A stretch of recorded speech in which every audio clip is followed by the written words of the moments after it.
बिहार को मुख्यमंत्री जी ने पलायन के अलावा कुछ नहीं दिया है। नीयत अगर है कि गरीबों को कैसे महंगी बिजली से राहत दिला सकते हैं, ये मुख्यमंत्री इतने अनस्टेबल हो, जी वो बिहार स्टेबल कैसे हो सकता है। अनंत सिंह से जब सवाल पूछा गया कि तेजस्वी यादव कह रहे हैं कि नीतीश कुमार अपराधियों के साथ रहते हैं, तो अनंत सिंह ने कहा ये अपराधी लोगों की बात क्यों करना है, मतलब इनका क्या मतलब है। जेल में जाने वाला, जेल से बाहर आने वाला, उसको तो कितना महत्व दे देते हैं भाई। नमस्कार, आप देख रहे हैं देशवा न्यूज, आपके साथ मैं हूँ राजनंदिनी। तेजस्वी यादव यात्रा पर निकले हुए, ऐसे में लगातार पक्ष की ओर से बयानबाजी आ रही है तेजस्वी यादव को लेकर कि ये यात्रा पर नहीं निकले हैं, अपनी जो चुराई हुई जमीनें हैं उसको देखने के लिए निकले। वैसे में बातचीत करने के लिए हमारे साथ आरजेडी की महिला प्रकोष्ठ की ओर से प्रदेश अध्यक्ष रितु जायसवाल जी हैं। क्या कुछ कहना चाहेंगे? तेजस्वी यादव यात्रा पर निकले हैं तो जदयू वाले बोल रहे हैं कि यात्रा पर नहीं, अपने जमीन को देखने गए हैं। जमीन को ही देखने गए हैं, जो हमारी जमीन है, जो हमारे कार्यकर्ता हैं, अगर गए हैं अपनी जमीन को देखने तो जमीन से जुड़े रहना जानते हैं हमारे नेता, इसलिए अपनी जमीन को देखने गए हैं। क्या दिक्कत क्या है? दूसरा यूनिट बिजली फ्री की जो बातें कही हो, तो जदयू की ओर से सवाल आ रहे हैं कि पैसे कहाँ से आएंगे आखिरकार? वैसे ही आएंगे जैसे 5 लाख आए।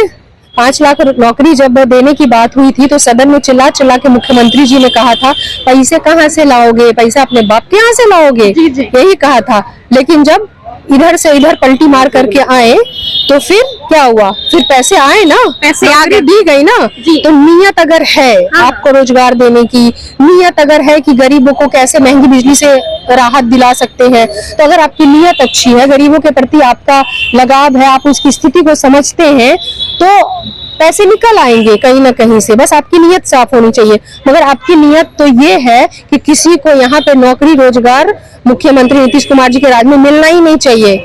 आज 19 साल हो गए सरकार में रहे, -17 महीने जो तेजस्वी जी के रहे, बस वही रोजगार देने वाला साल रहा।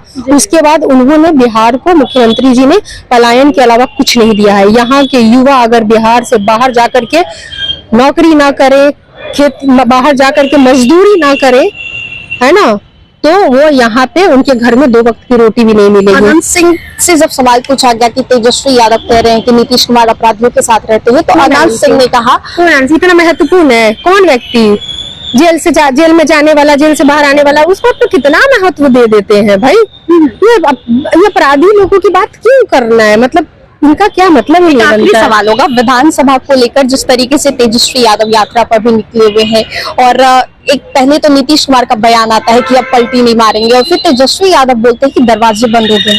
अगर मुख्यमंत्री इतना अनस्टेबल हो, जिसके अंदर स्टेबिलिटी ही नहीं है कि किधर कब किधर जाना है।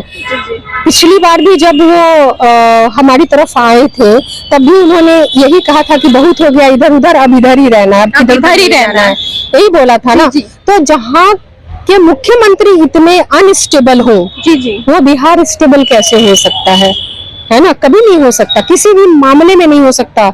चाहे वो पलायन रोकने का मामला हो, या महंगाई कम करने का मामला हो, भ्रष्टाचार कम करने का मामला हो, और रोजगार देने, किसी भी मामले में बिहार की स्टेबिलिटी यादव लाएंगे। स्टेबिलिटी बिल्कुल लाएंगे, बिल्कुल लाएंगे। इसीलिए अपनी जमीन और जड़ों को मजबूत करने के लिए वो बिहार के दौरे पे हैं, और साथ ही कार्यकर्ताओं से मजबूती, लोगों से जुड़ना, आम जनताओं से मिलना। अभी लगातार एक यात्रा के बाद दूसरी बार तीसरी यात्रा होगी। तेजस्वी जी जब रोजगार दे सकते हैं, इसका मतलब कि उतने परिवार में मजबूती आई, जहाँ भी रोजगार गया, जिस घर में उतनी मजबूती आई। जब ऐसे पूरे परिवार में अगर रोजगार जाएगा, नौकरी जाएगी, महंगाई कम होगी, बिजली फ्री होगा, तो गरीब राहत में आएगा, तो स्टेबिलिटी आएगी ना, कैसे नहीं आएगी। बहुत बहुत शुक्रिया बातचीत के लिए। तो ये थे हमारे साथ बातचीत के लिए रितु जायसवाल जी, जिनसे कई सवाल पूछे। क्योंकि एक और अगर बताएं तो तेजस्वी यादव यात्रा पर निकले हुए, वहीं दूसरी ओर अगर बातें करें तो जदयू की ओर से लगातार प्रतिक्रियाएं आ रही हैं। फिलहाल इस अपडेट्स में इतना ही, हम दोबारा जुड़ेंगे। अभी के लिए हमें दे इजाजत, बने रहे हमारे साथ और देखते रहे देशवा न्यूज। धन्यवाद।